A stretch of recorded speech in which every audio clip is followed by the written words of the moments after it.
আজকের গল্প তারাশঙ্কর বন্দ্যোপাধ্যায় রচিত ব্যাধি। সূর্যোদয়ের পূর্বেই পাখির প্রভাতী কলরবের সঙ্গে সঙ্গেই সেতার পর্ব শেষ হইয়া গেল। এখন তানপুরায় ঝঙ্কার তুলিয়া হারান আচার্য সাধিতেছিল একখানি ভৈরবী। আবেশে তাহার চোখ দুইটি মুদ্রিত হইয়াছিল। তানপুরার ওপর গাল রাখিয়া সে গাহিতেছিল ভগবানের গান। রুদ্রমূর্তিতে এক গাছা লাঠি হাতে ওপাড়ার শ্যাম ঘোষাল আসিয়া বিনা ভূমিকায় হুঙ্কার ছাড়িল, হারান শালা। তানপুরাটার স্ফীত উদরের ওপর বাঁ হাতে তালি মারিয়া হারান তাল দিচ্ছিল। ফাঁকের ঘরে বাঁ হাত তুলিয়া হারান ইশারা করিল সবুর। গানটা উপভোগ্যরূপে জমিয়া উঠিয়াছিল। ঘোষাল বসিল। যথাসময়ে গান শেষ করিয়া হারান তানপুরাখানি সযত্নে পাশে রাখিয়া দিতে দিতে কহিল, কি ব্যাপার?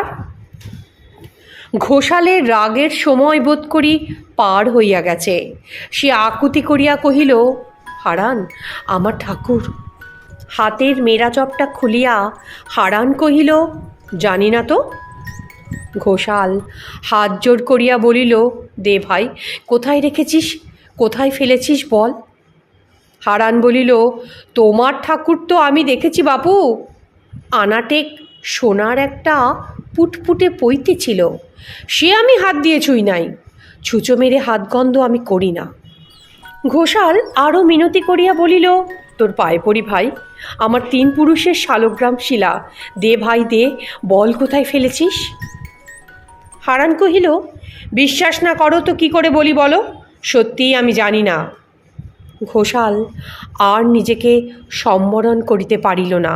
সে রোষে উন্মত্ত হইয়া কহিল, কুষ্ঠব্যাধি হবে, মুখ দিয়ে পোকা পড়বে, চণ্ডাল, চোর, ব্রাহ্মণের ছেলে হয়ে তুই। আর তার কণ্ঠ দিয়া কথা বাহির হইল না। হারান এ কথার কোনো উত্তর দিল না। সে তানপুরাটা আবার কোলের উপর উঠাইল। ঘোষাল সরোষে কহিল, দিবি না তুই, দিবি না? আমি তাহলে পুলিশকে খবর দিই। হারান অবিচলিতভাবে তানপুরার তারের ওপর আঙুল চালাইয়া দিল।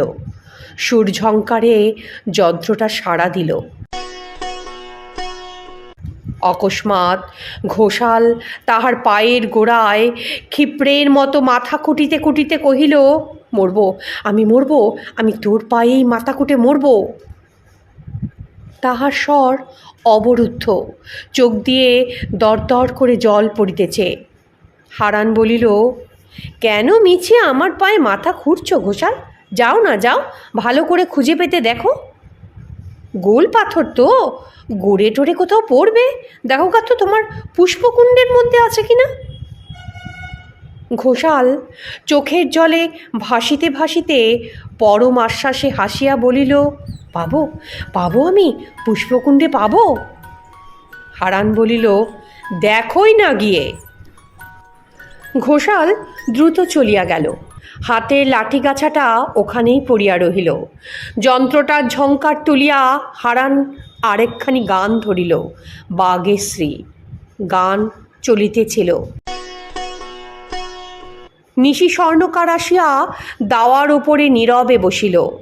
গান শেষ করিয়া হারান বলিল, একবার তামাক সাজো দেখি নিশি।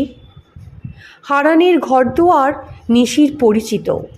সে তামাক টিকা লইয়া তামাক সাজিতে বসিল। হারান যন্ত্রের তারগুলো শিথিল করিয়া দিয়া কাপড়ের খোলকে যন্ত্রটি পুড়িয়া দেওয়ালে পোতা পেরেকে ঝুলাইয়া রাখিল। নিশি কলিকায় ফু দিল।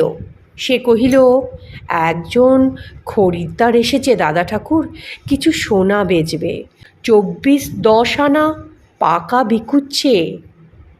হারান রাস্তার দিকে চাহিয়া রহিল, কোনো উত্তর দিল না। নিশি আবার ডাকিল, দাদা ঠাকুর। মৃদুস্বরে শুধু উত্তর আসিল, না। নিশি মৃদুস্বরে বলিল, কি করবে এত সোনা নিয়ে? আমি তো গলিয়ে বার তৈরি করে দিয়েছি, 1.5 সাতপো তো হবেই। কিছু ছেড়ে দাও এই সময়, বুঝলে? টাকাটাও বেশ পাবে। জমি টমি কেনো, কিংবা দাদনপত্র করো। এইবার একটা বিয়ে টিয়ে করো, বুঝলে? আজন্মই কি এমনই রয়ে যাবে? হারান নিরুত্তর হইয়া বসিয়া রহিল। নিশি কলিকাটা কোলের ওপর নামাইয়া দিয়া বলিল, খাও। আরও একটা কথা দাদা ঠাকুর, ওসব কাজ এবার ছাড়ো। আর কেন? ঠাকুরের দেবতার অলংকার আর ছুঁয়ো না। ও হচ্ছে কাঁচা পাড়া, হজম কারো হয় না, বুঝলে? এতক্ষণে হারান কথা কহিল। এক মুখ ধোয়া ছাড়িয়া মৃদুস্বরে বলিল, এই দেখ বাবা, হাত দেখ, পা দেখ, শরীর দেখ, কিছুই খসে যায়নি। আর নিতেই যদি হয় তবে দয়াল দেবতার নেওয়াই তো ভালো। ড্যাব ড্যাব করে শুধু তাকিয়ে দেখে, ধরেও না, কাউকে বলেও না, চেঁচায়ও না, দুঃখও করে না। কাঠ আর পাথরের গায়ে রাজ্যের সোনাদানা কি হবে বলতো? কাল রাত্রে বুঝলি, ওই ঘোষালদের ঠাকুর ঘরে ঢুকেছিলাম। গোল একটা নুড়ি, তাকে ব্যাট দিয়ে একটা সোনের পৈতে নিলাম টেনে। তারপর ভাবলাম দিই ছুঁড়ে নুড়িটা। আবার ভাবলাম থাক, এই পুষ্পকুণ্ডেই থাক। আবারও তো পৈতে গড়াবে, সেটা পড়াবে, কি বলিস? নিশি কহিল, আচ্ছা, এসব যে তুমি করছো, কী জন্যে করছো বলো তো? না করলে সংসার, না কিনবে কোনো জিনিস, তা কি হবে এসব দিয়ে? হারান বলল, রাখো কথা, যা তো, আরেকবার তামাক সেজে নিয়ে আয়, এটা যে নিবে গেল। নিশি বলিল, দেখো দাদা ঠাকুর, চোরের ধন বাটপাড়ে নেয়। মৃদু হাসিতে হাসিতে হারান বলিল, সে এক ভীষণ কেলে সাপ, ইয়াত তার ফনা, বুঝলি? আমি যে ওস্তাদ, আমাকেই বলে। 2টি হাতের তালু পাশাপাশি যোগ করিয়া ফনার পরিধি বর্ণনা করিতে করিতে হারান সভয়ে শিউরিয়ে ওঠে আর নিশির সাথে গল্প করতে থাকে। দিন 10 পর সেদিনও নিশি বসিয়া তামাক সাজিতেছিল। হারান কতগুলো টুকরো টুকরো কাঠি লইয়া ছোট ছোট আটি বাঁধিতেছিল। নিশি কহিল, এর মধ্যে নবগ্রহের 9 রকম শুকনো কাঠ কোথা থেকে জোগাড় করলে ঠাকুর? তোমাদের দৈবিজ্ঞীদের সন্ধান বটে বাবু। হারান বলিল, তুইও যেমন, দেবে তো 4 আনা পয়সা, তার জন্য বন বাদার ভেঙে কোথায় আকন্দ কাঠি, কোথায় কি, কোথায় হেন, কোথায় তেন খুঁজে বেড়ায়, তাই তো? বাদ দে, নিয়ে এলাম একটা শুকনো ডাল, তাই আটি বেঁধে দিচ্ছি। এটাই কি দিতাম নাকি? ওই বছর বছর রায়পুরের বাবুদের বাড়ি থেকে একটা করে পার্বণই দেয়, তাই দিচ্ছি, নইলে বাদ দিতাম। নিশি অবাক। সে বলে, কিন্তু দেবকার্যের জিনিস শান্তি সত্যায়ন হবে, আর তুমি কি করছো? মৃদু হেসে হারান বলল, আমাকে তো সবাই জানে বাবা, জেনে শুনে আমার কাছে আসা কেন? গ্রহের ফেরে যোগ্য তাদের পূর্ণ হবে না, তাতে আমি কি করব? ততক্ষণে একটা লোক আসিয়া প্রণাম করিল, বলিল, আগে নবগ্রাম থেকে কাঠ নিতে এসেছি। হারান বলিল, এই যে বাবা, বেঁধে বসে আছি। তা তোমার বাড়ি কি রায়পুর? সে বলিল, আগে হ্যাঁ। পয়সা এনেছো? লোকটি হ্যাঁ বলিয়া সামনে একটা সিকি ফেলিয়া দিয়া কাঠ লইয়া চলিয়া গেল। হুকা কলিকা হারানের হাতে দিয়া নিশি বলিল, কিন্তু ঠাকুর, এ তো ভালো কাজ নয়। যাই বলো তুমি, এতদিন বিদেশে বিভুয়ে যা করেছো করেছো, এখন তুমি গায়েও আরম্ভ করলে আবার এই লোক ঠকানো। হারান হুকোই টান দিয়ে বলিল, আর বুঝি জল হয় না, মেঘ ধরে গেল। সে আকাশের দিকে চাহিয়া রহিল। নিশি বিরক্ত হইয়া চুপ। কিছুক্ষণ পর সে বলিল, ঘোষাল পুলিশে নাকি ডায়েরি করেছে শুনলাম। হারান বলিল, মিছে কথা, হলে এতদিনে খানা তল্লাশ হয়ে যেত। আর করলে তো করলে, সাক্ষী প্রমাণ তো চাই। একখানা ছইওয়ালা গরুর গাড়ি বাড়ির দরজায় দাঁড়াইল। ও প্রসঙ্গ বন্ধ করিয়া হারান প্রশ্ন করিল, গাড়োয়ানকে? কোথাকার গাড়ি হে? গাড়োয়ান গাড়ি নামাইতেছিল। ছইয়ের মধ্য হইতে একটি বিধবা মুখ বাড়াইয়া কহিল, ভালো আছো দাদা? হুকা হাতে উঠিয়া দাঁড়াইয়া হারান সবিস্ময়ে কহিল, কে রে, হইমু নাকি যে হঠাৎ? গাড়ি হইতে হৈম নামিল। পেছনে তাহার বালক পুত্র তমরিস।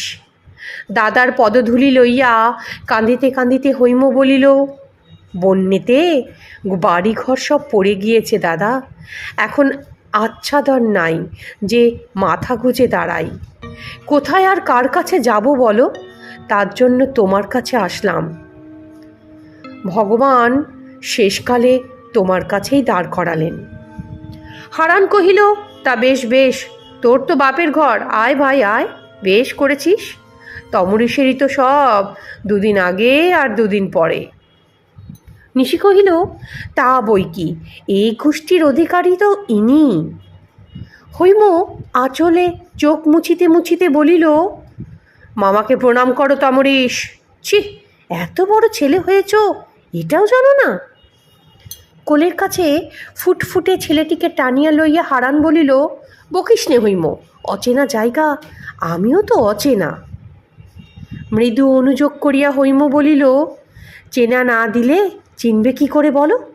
এই তো 10 ক্রোশের মাথায় থাকি, মোলাম কি বাঁচলাম সে খোঁজ তো নাও না। শেষ গিয়েছিলে যবে আমি বেধবা হলাম, সেও তো প্রায় 8 বছর আগের কথা দাদা। তমরিস তখন 2 বছরের ছেলে, কেমন করে চিনবে বলো তো তোমায়? লজ্জিত হইয়া আচার্য কহিল, আয় আয় ভাই আয়, বাড়ির ভেতরে আয়। তমরিসকে সে কোলে তুলে নিল। গৃহিণীহীন গৃহখানিতে আবর্জনা থাকিলেও মার্জনার পরিপাট্টি নাই। অভগ্ন অবয়ব হইলেও সম্পূর্ণ নয়। গৃহের মধ্যে যে একটি শ্রীময়ী মমতা থাকে, তাহা নাহি। হৈম বলিল, মায়ের আমলে কি রূপই না ছিল এই ঘরের, সেই ঘরের কি দশা দাদা? হারান নিশিকে ডাকিয়া কহিল, 4 পয়সার ভালো মিষ্টি এনে দিত নিশি, ছেলেটা প্রথম এলো। সিকিটা হাতে নিয়ে নিশি বলিল, ডাল নুন তেল কিছু আনতে হলে বলো না, একবারে আনি। হারান বলিল, ওরে, এটা দৈবজ্ঞের বাড়ি, ভুজির ডাল নুন সব আছে, তুই শুধু 2 পয়সার তেল আনিস। আর ভাবছি একটা মশারি চাই, যা মশা এখানে, ওরা তো রাত্রে মশারি ছাড়া শুতে পারবে না রে। তারপর বলল, হ্যাঁ রে, রামা তাঁতিকে বলবি একটা মশারির জন্য, নিয়েই বরং আসবি। ওর ছেলের রাশিচক্রটা ওকে দিয়ে যেতে বলবি, বুঝলি, আমি কুষ্টি করে দেবো। নিশি বলিল, সে আমি পারবো না বাপু, তুমি একটা মিথ্যে যা খুশি কুষ্টি করবে, আর সে পাপের ভাগী আমি হব না। তার চেয়ে আমি নিজে বরং দায়ী হয়ে মশারি আনছি, তুমি আমাকে পরে পয়সা দিও, বলে সে চলে গেল। নিশি চলিয়া যাইতেই হৈম বলিল, একটি কাজ তুমি করতে পারবে না দাদা, তোমার পায়ে আমি হতে দেব, ওসব ঠাকুর দেবতার জিনিস দাদা। তাড়াতাড়ি বাধা দিয়ে আচার্য বলিল, না না না, সেসব আর করি না। নিশীথ রাত্রে হ্যারিকেনটি অনুজ্জ্বল করিয়া দিয়া হারান খিড়কির খাটে গিয়া নামিল। কিছুক্ষণ নিস্তব্ধভাবে প্রতীক্ষা করিয়া ধীরে ধীরে আলোকটিকে উজ্জ্বল করিয়া দিল। তারপর ঘাটের বাঁ পাশে ভাঙিল। বন জঙ্গলের মধ্যে একটা আকন্দ গাছের তলা খুঁড়িয়া বাহির করিল একটা ঘটি। সেটিকে লইয়া সে নিবিড়তর জঙ্গলের মধ্যে প্রবেশ করিল। থানা পুলিশের সংবাদটা সত্য বলিয়াই বোধ হইল। হারান এ কাজটা করিল একটু সন্দেহের বশে। দফাদাররা দিন দুই হইল গান শুনিবার ছলে অনেকক্ষণ আলাপ করিয়া গেল। এখন তার মনে হয় নিশি যা বলেছিল থানা পুলিশের সংবাদটা সত্য। গত রাত্রেও অন্ধকারের মধ্যে সে দুটো মানুষকে রাস্তায় দাঁড়িয়ে থাকতে দেখেছে। সকালে উঠিয়া রাগিনী আলাপ জমিল না। তমরিস বসিয়া আছে। প্রথম দিন হইতেই যন্ত্র ঝঙ্কার উঠিলেই সে আসিয়া বসে। নিশিও নিয়মিত আসিতেছিল। গান শেষ করিয়া আচার্য নীরবে তামাক টানিতেছে। হৈম আসিয়া দাঁড়াইল। সে বোধ হয় দাদার নিকট হইতে প্রথম সম্ভাষণ প্রত্যাশা করেছিল। কিছুক্ষণ প্রতীক্ষা করে শেষে সেই বলল, দাদা। আচার্য মুখ তুলিয়া চাহিল। সে বলিল, আজ তমরিসকে স্কুলে ভর্তি করে দাও না দাদা। হারান বলিল, আজ তো দিন ভালো নয়। হিমো দুঃখের হাসি হাসিয়া বলিল, কাকে কি বলছো দাদা? আমি যে দৈবজ্ঞের ঘরের মেয়ে। দিন ভালো না মন্দ আমিও জানি। সপ্রতিহতভাবে হারান বাধা দিয়ে বলিল, না মানে পয়সা নেই হাতে, আর ভালো দিনও তো আরও আছে সামনে। কি বলিস? পরে না হয় ওকে ভর্তি করে দিই। হারানের কথায় বাধা দিয়ে হৈম কহিল, তবে তুমি কখানা বই তো কিনে দাও। ঘাড় নাড়িয়া হারান বলিল, দেব। হৈম ভেতরে চলিয়া গেল। যন্ত্রগুলিতে আবরণ পড়াইতে পড়াইতে আচার্য কহিল, তমরিস, ভেতরে যাও তো বাবা। বালকের বিলীয়মান পতধ্বনির প্রতীক্ষায় হারান মৃদুস্বরে নিশিকে ডাকিয়া বলিল, আমার বাড়িটা তুই কিনবি নিশি? যা দাম হয় দিস। পুলিশ বড্ড পেছনে লেগেছে রে। নিশি চমকে উঠল।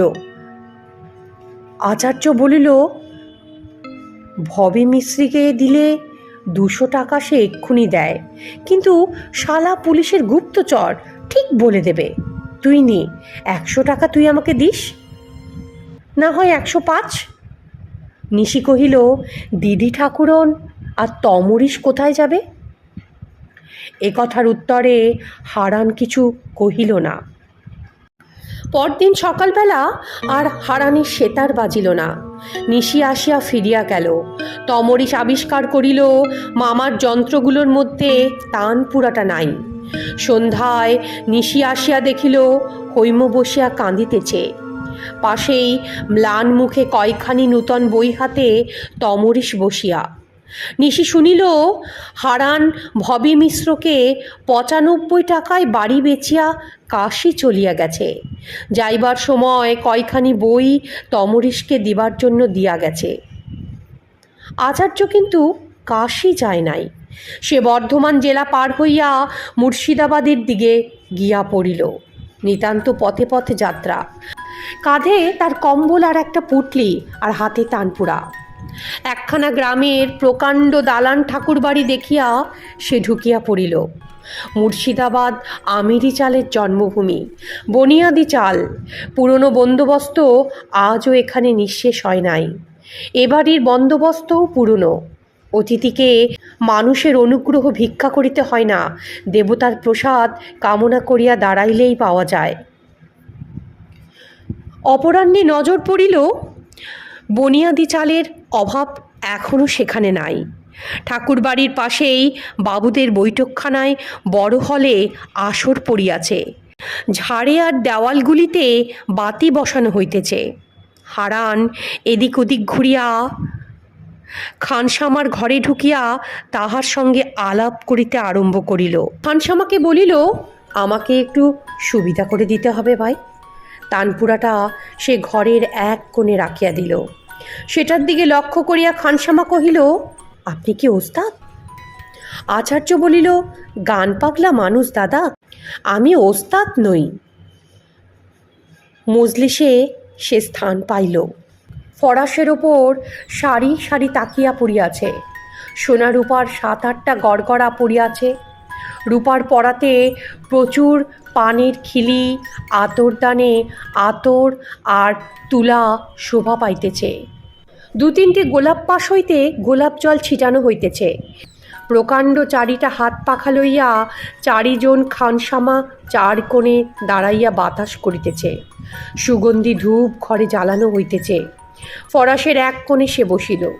প্রথমেই বিতরণ করা হইল পান আর আতর। সম্মানী সম্ভ্রমী ব্যক্তিদের গলায় ফুলের মালা দেওয়া হইল। তারপর আরম্ভ হইল সঙ্গীত। ওস্তাদের সুনিপুণ আঙ্গুলিস্পর্শে সে তার সত্য সত্যই গান গাহিয়া উঠিল। জোয়ারির তারগুলির ঝংকারে মানুষ, আলো, এমনকি ঘরখানার সব উপাদান পর্যন্ত যেন মোহবিষ্ট হইয়া গেল। ঘরের জানলার গড়াদের হারান হাত দিয়েছিল। সে অনুভব করিল লোহার গড়াদের মধ্যেও সেই ঝংকার প্রতিধ্বনিত হচ্ছে। সঙ্গীতের গতি দ্রুত হইতে দ্রুততর হচ্ছে। আঙুলের ছোঁয়ায় তারের মধ্য হইতে সুরের ফুলছুরি যেন চারিদিকে ছড়াইয়া পড়িতেছে। মাঝপথেই কিন্তু সঙ্গীত শেষ করিতে হইল। যন্ত্রী তবলচির দিকে চাহিয়া বলিল, আপকো হাত और नहीं চলেগা। বাদক লজ্জিত, আমার শিক্ষা সামান্যই। অবসর পাইয়া খানসামা শরবত দিয়ে গেল। সঙ্গে সঙ্গে সুরা, ফুরসি গড়গড়ার ডাকে মজলিসটা মুখরিত। ধুতুরা ফুলের মতো লম্বা একটি রূপার কলিকা আসিল ওস্তাদের জন্য। ওস্তাদের হাত হইতে কলিকাটা ঘুরিয়া বেড়াইল। ওস্তাদজি আবার সেতার তুলিয়া কহিল, ইধার और कोई है संगत कर सकता है? মালিক মনোহর সিং চারিদিকে চাহিল। অবশেষে লজ্জিতভাবে বলিল, দুসরা আদমি তো কই নেই হ্যাঁ। তখন হারান উঠিয়া পড়িল। নমস্কার করিয়া জোর হাতে কহিল, হুজুর, হুকুম যদি হয় তবে আমি একবার চেষ্টা করি। গৃহস্বামী স্থির দৃষ্টিতে তাহার মুখের দিকে চাহিলেন। তারপর গম্ভীরভাবে বলিলেন, পারবে তুমি? ওস্তাদ কহিলেন, আইয়ে আইয়ে बैठिए। একজন বলিয়া উঠিল, আরে পাগল নয় তো? ওস্তাদ কহিলেন, कोकिल बन में रहे बाबूजी, रंग भी काला उसका, लेकिन गाने वाला बादशाह वही है। গৃহস্বামী আতর পানে মান্য করিয়া হারানকে সঙ্গত করিতে অনুমতি দিল। সংগাত আরম্ভ হইল। আচার্যের হাতে চর্মবাদ্য সেতারের সুরে সুর মিশাইল। অপূর্ব সমন্বয়ে সুসঙ্গত রূপে সঙ্গত শেষ হইল। ওস্তাদ যন্ত্রখানি পাশে রাখিয়া তারিফ করিয়া উঠিলেন, বহুত আচ্ছা, বহুত মিঠা হ্যায় আপকা হাত। মালিক এক গাছি মালা আচার্যের গলায় পরাইয়া দিয়া কহিলেন, ওস্তাদজির কোথায় বাড়ি, কি নাম? জোরহাত করিয়া হারান কহিল, হুজুর, আমি ভবঘুরে গান বাজনা করেই বেড়াই। নাম নারায়ণচন্দ্র রায়। এ নামটা পথে পা দিবার সময়ই সে ঠিক করিয়া রাখিয়াছিল। সে তার সঙ্গতের শেষে ওস্তাদের অনুরোধে হারান গানও গাহিল। খুশি হইয়া মনোহরবাবু হারানকে সুরাপাত্র আগাইয়া দিলেন। পাত্রটি কপালে ঠেকাইয়া হারান সসংকোচে নামাইয়া রাখিল। করজোরে কহিল, হুজুর, সুরের কারবারি আমি, সুরা আমার গুরুর নিষেধ। ওস্তাদজি কহিলেন, বহুত আচ্ছা, সচ্চা আদমি আপ। মনোহরবাবু জড়িত কণ্ঠে কহিল, মদ না খাও, মাতলামি কিন্তু করতে হবে। হারান কহিল, নাচব হুজুর, পাইছি নাচ। চারিদিকে রব উঠিল, বহুত আচ্ছা, বহুত আচ্ছা। মনোহরবাবুর আশ্রয়ে হারানাচার্য থাকিয়া গেল। এমনি একটা আশ্রয় সে খুঁজিতেছিল। জীবনের চারিদিকে বিলাসের আরামে তাহার যেন ঘুম আসিল। কর্মের দায়িত্ব নাই, শুধু বাবুর মনঃসন্তুষ্টি করিলেই হয়। বাবু ঘামিলে সে বাতাস করে, অকারণে ছিলিম তৈরি করে দেয়। মনোহরবাবু শিকারে যান, সঙ্গে যায় হারান। সে অবিকল তিতিরের ডাক ডাকে, বনমধ্য হইতে তিতির সাড়া দিয়ে ওঠে। সন্ধ্যায় সেতার শোনায়, গান গায়, পাখির মাংস রাধিয়া দেয়। রান্নাতেও হারানের হাত বড় মিঠা, যায় না শুধু বাঘ শিকারের সময়। জোর হাত করিয়া বলে, আগে আমার কর্তা বাবাকে বাঘে ধরে খেয়েছে, জ্যান্ত বাঘ দেখা আমাদের বংশের নিষেধ। মনোহরবাবুর জীবনে সে অপরিহার্য হইয়া উঠিল। নারায়ণ রায় ভিন্ন এক দণ্ড তার চলে না। হারানের জীবনও বড় সুখের কাটিতেছিল। মধ্যে মধ্যে সে কেমন যেন হইয়া ওঠে, বারবার ঠাকুর বাড়িতে যায় আর বাহির হইয়া আসে। পাথরের মন্দিরের প্রতি পাথরটি মনে মনে আঁকিয়া লয়। দ্বারের সশ্রদ্ধ প্রহরীটাকে দেখিয়া অকারণে সে শিহরিয়া ওঠে। সেবার শিকারের পর্বটা প্রবলভাবে জমিয়া উঠিয়াছিল। খাঁটি আমিরি চালে সমস্ত চলিতেছে। বন্ধু, বাইজি, সঙ্গীত, সুরা, হাতিয়ার, হাতি, কিছুরই অভাব নাই। সন্ধ্যার পর হইতে নাচ গানের আসর বসে। বাইজি নাচে, রায়জি সঙ্গত করে।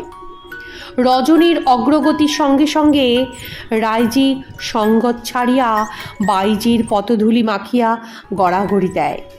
সেদিন মনোহরবাবু তারিফ করিয়া কহিলেন, বহুত আচ্ছা, বহুত আচ্ছা।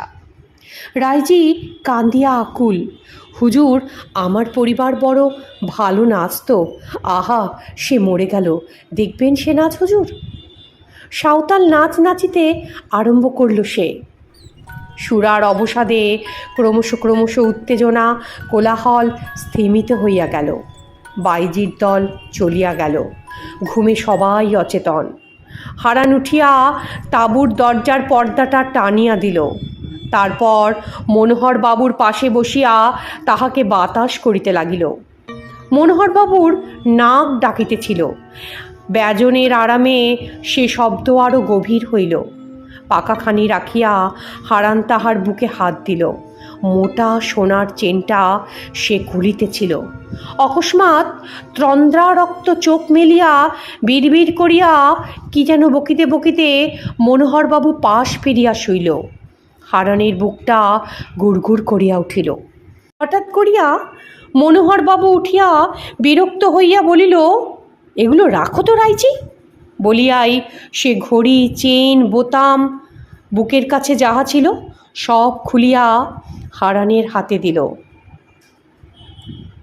হারান তাঁবুর দুয়ারের দিকে তাকাইল।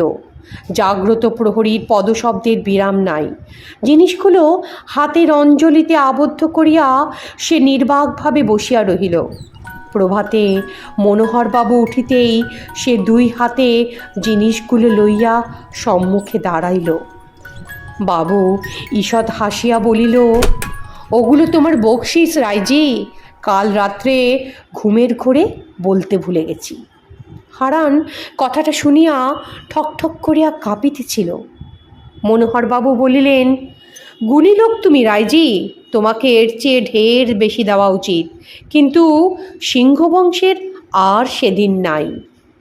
হারান ধীরে ধীরে কহিল, আমাকে কি বিদেয় করে দিচ্ছেন বাবু? হাসিয়া মনোহরবাবু বলিলেন, সত্যিই তোমরা বামুনের জাত, দক্ষিণে পেলেই ভাবে বিদেয় করে দেবে। যাও যাও, দেখো খেয়ে দেই তাঁবু ভাঙতে হবে, সবাইকে বলোগে।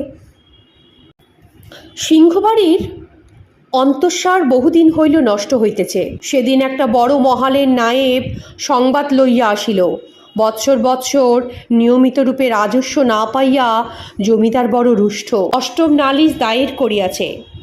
মহলের টাকা ইতিপূর্বে আদায় হইয়া সদরে আসিয়াছে, সুতরাং এখন সদর হইতে টাকা দিয়া মহাল রক্ষা করিতে হইবে। মনোহরবাবু চিন্তিত। সদানন্দময় মুখে তার চিন্তার ঘন বিষণ্ণ ছায়া ঘনাইয়া আসিয়াছে। সদর নায়েবকে ডাকিয়া তিনি বলিলেন, ওপারের কে বেটার কাছে একবার দেখে আসুন তো, 10,000 টাকা হলে তো হয়েই যায়, তাই না? নায়েব নতমুখে বসিয়াই রহিল। বাবু বলিলেন, কালী যান তাহলে, কি বলেন? ধীরে ধীরে নায়েব কহিল, লোকটা বড় পাজি, যা তা বলে, ওর কাছে টাকা নেওয়া হলো অনেক। মনোহরবাবু শুধু শুনলেন, তারপর মৃদুস্বরে বললেন, থাক তাহলে। নায়েব প্রশ্ন করল, কিন্তু অষ্টমের কি হবে? কি আর হবে, যাবে, সব যাবে। নায়েব বলিল, অন্য কোথাও চেষ্টা করে দেখব? মনোহরবাবু বললেন, দেখুন। কিন্তু সজাগ হইয়া তিনি নল টানিতে শুরু করিলেন। নায়েব চলিয়া গেল। সন্ধ্যায় মজলিস বসিল। মনোহরবাবু হুকুম করিলেন, আজ করুণ রসের গান শুনি, রায়জি, শোনাও তো, যাতে মন উদাস হয়, চোখে জল আসে। সুরা সেদিন তিনি স্পর্শ করলেন না। রাত্রে মজলিস ভাঙল। পারিসদের দল চলিয়া গেল। বাবু বাড়ির মধ্যে যাইবার জন্য উঠিলেন। হারান জোড়হাত করিয়া সম্মুখে দাঁড়াইল। মনোহরবাবু হাসিয়া বলিল, রায়জি, কিছু বলিবেন? হারান বলিল, একটা নিবেদন হুজুর। মনোহরবাবু বলিলেন, বলো। হারান বলিল, একটু নির্জনে। বলার সাথে সাথেই মনোহরবাবু খানসামাটিকে ঘর হইতে বিদায় করিলেন। তারপর পশ্চাতের দরজা বন্ধ করিয়া দিয়া হারান কহিল, হুজুর, অভয় দেন তো বলি। মনোহরবাবু হাসিলেন, বলিলেন, তোমার আবার ভয় কি, বলো বলো। হারান বলিল, হুজুর, আমি গরিব ভিক্ষুক, আপনার অন্নে আমি বাঁচি। হুজুর, বলিয়া সে থামিয়া গেল। মনোহরবাবু বলিল, বলো রায়জি, বলো। হারানের জিভটা যেন শুকাইয়া আসিতেছিল। সে কহিল, আমার কিছু টাকা আছে হুজুর, 1000 হবে, যদি হুজুরের লাগে। মনোহরবাবু স্থির দৃষ্টিতে হারানের মুখের দিকে চাহিয়া রহিলেন। হারান বলিল, পরে আবার আমাকে দেবেন হুজুর। মনোহরবাবু রুষ্ট কণ্ঠে কহিল, রায়। তারপর আর তিনি কিছু বলিতে পারিলেন না। অন্ধকারের মধ্যেই তিনি অন্দরের দিকে চলিয়া গেলেন। আলোকের কথা তাহার আজ খেয়ালই হইল না। হারানের চোখ দিয়া জল আসিল। বাবুর নীরব ধন্যবাদের ভাষা সে বুঝিতে পারিয়াছিল। চাকরটাকে আলো লইয়া বাবুর সঙ্গে যাইতে বলিয়া দিয়া হারান গুনগুন করিয়া গান ধরিল। নিস্তব্ধ গভীর রাত্রে হারান উঠিয়া চলিল পতিত আবর্জনা ভরা একটা স্থান লক্ষ্য করে। নির্দিষ্ট একটা স্থান খুঁড়িয়া বাহির করিল ধাতুময় পাত্র। তাহার মুখাবরণ খুলিয়া বাহির করিল সোনার বাট একখানি। অন্ধকারের মধ্যে উজ্জ্বল স্বর্ণবর্ণ ঝকঝক করিতেছিল। সেখানা রাখিয়া তুলিল আর একখানা, সেও তেমনই উজ্জ্বল। ওগুলি ছাড়া আরও 2টি বস্তু ঝকঝক করিতেছে, সে তার নিজের চোখ। সকালে উঠিয়া কিন্তু হারানকে আর পাওয়া গেল না, তাহার তানপুরাটাও নাই। মনোহরবাবু বিষণ্ণ হাসি হাসিয়া বলিলেন, সে চলে গেছে, আর আসবে না। হারান এবার সত্যই কাশিতে আসিল। ভাগ্যগুণে অবিলম্বে আশ্রয় একটু জুটিয়াও গেল। পথেই সে গিরি মাটিতে কাপড় ছোপাইয়া লইয়াছিল। গেরুয়ার উপর তানপুরা দেখিয়া লোকে তাহাকে শ্রদ্ধা করিল, ভালোবাসিল, আর তাহার সঙ্গীত শুনিয়া সবাই তাকে মঠে আশ্রয় দিল। এখানে চারিদিকে ধর্মের সমারোহ। সেই সমারোহের আবর্তের মধ্যে পড়িয়া হারান যেন ডুবিয়া গেল। সে হাঁপ ছাড়িয়া বাঁচিল, মন যেন তাহার পবিত্র হইল। দিবারাত্রি শিব নামের কলরোলের মধ্যে সে চুপ করিয়া থাকিতে পারে না। সন্ধ্যায় যোগীরাজে স্তব করে সে ধ্রুপদ ধামারের মধ্যে দিয়ে তাহার আচারে ব্যবহারে একটা আমূল পরিবর্তন ঘটিয়া ফেলায়। ইতর রসিকতা আর তার মুখ দিয়া বাহির হয় না। সংযত মৃদুভাবে সে কথা কয়। এদিকে অল্প দিনের মধ্যে গানের জন্য তাহার খ্যাতি রটিয়া গেল। নানা মঠ হইতে নিমন্ত্রণ আসিল।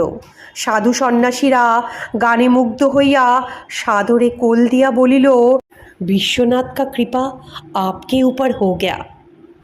শুনে হারানের চক্ষে জল আসে, কিন্তু দুটি মানুষের মুখ অহরহ তাহাকে পীড়া দেয়। তমরেশের অসহায় কচি মুখখানি মনে পড়ে। যখনই অনুদিত প্রাতে উষার আলোয় সে সেতার লইয়া বসে, তখনই মনে হয় তমরিশ কুরঙ্গ শিশুর মতো নীরব মুগ্ধ চক্ষু দুইটি মেলিয়া গান শুনিতেছে।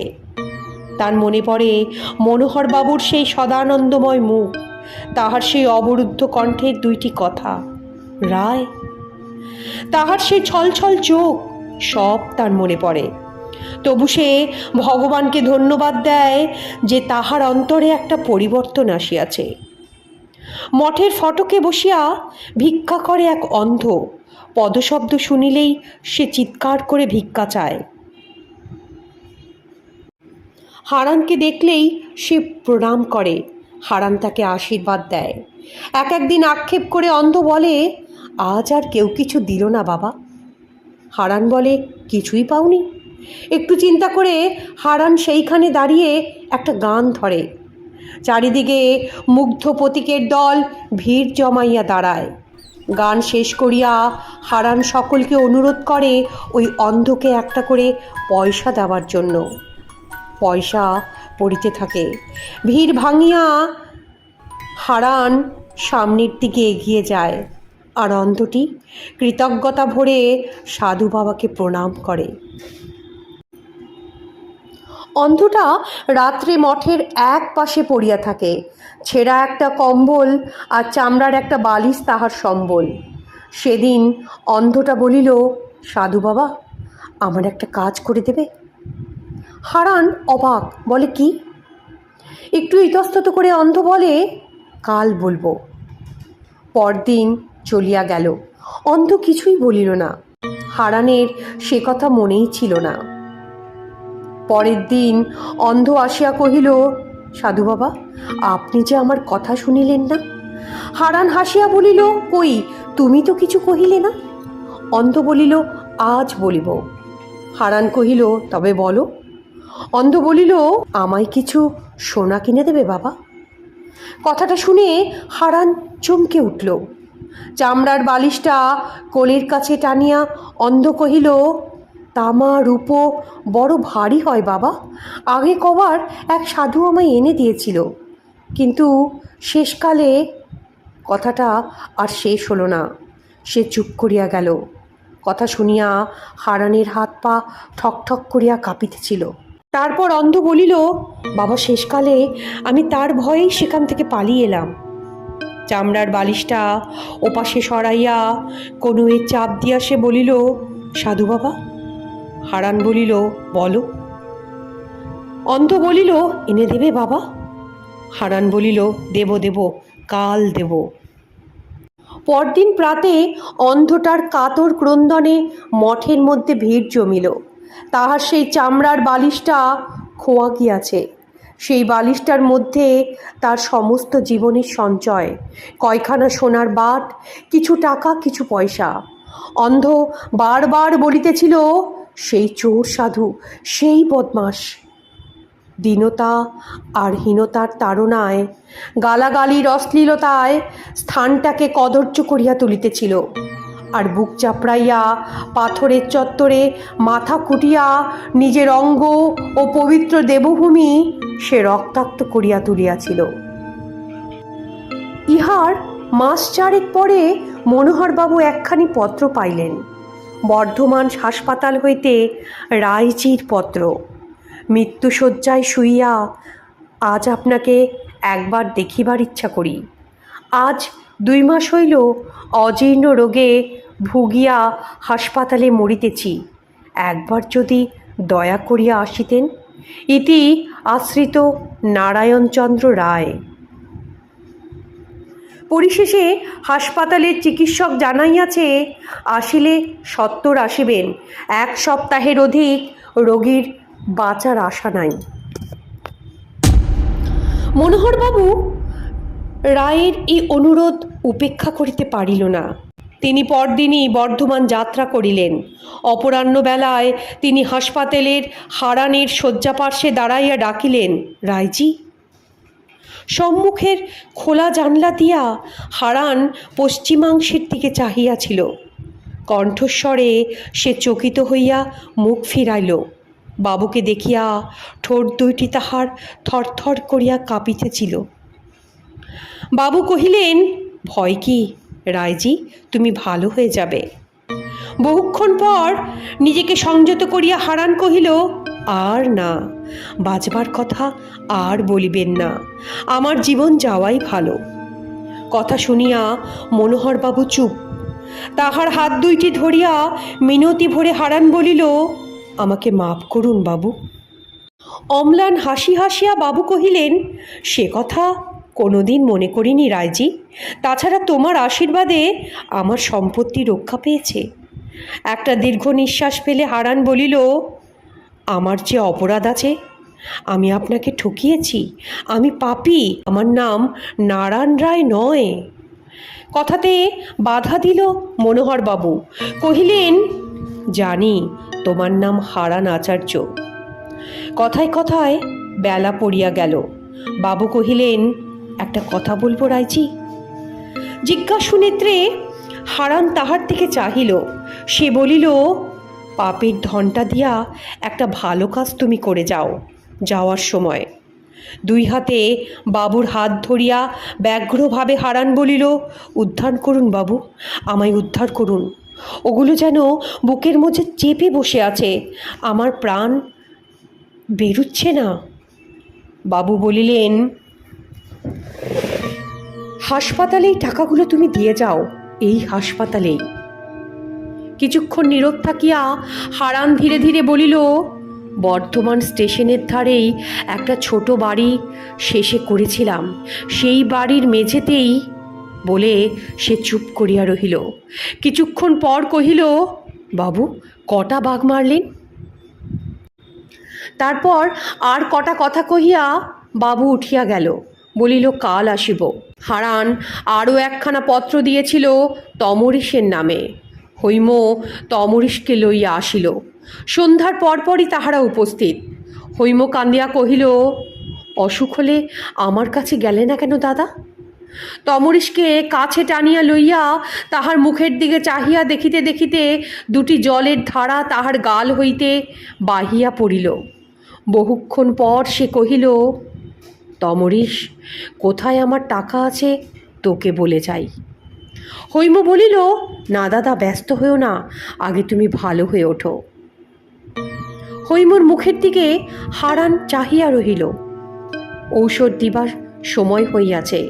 একজন নার্স আসিয়া ঔষধ দিতে গিয়া রোগীর পায়ের উত্তাপ অনুভব করিয়া তাড়াতাড়ি চলিয়া গেল। আবার সে একজন ডাক্তারকে সঙ্গে করিয়া ফিরিয়া আসিল। অবস্থা দেখিয়া ডাক্তার একটা ইঞ্জেকশন করিলেন।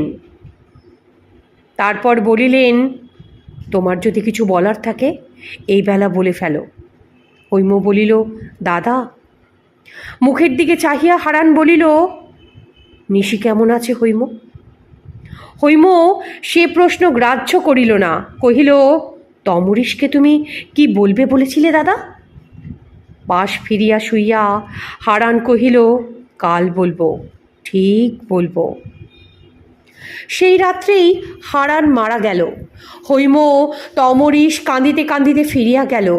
গোটা ঘরখানা খুঁজিয়া দেওয়াল ভাঙিয়াও কিছু না পাইয়া মনোহরবাবু একটি সকরুণ হাসি হাসিলেন। সে ধনটা কিন্তু ছিল অদূরে নিবিড় একটা জঙ্গলের মধ্যে।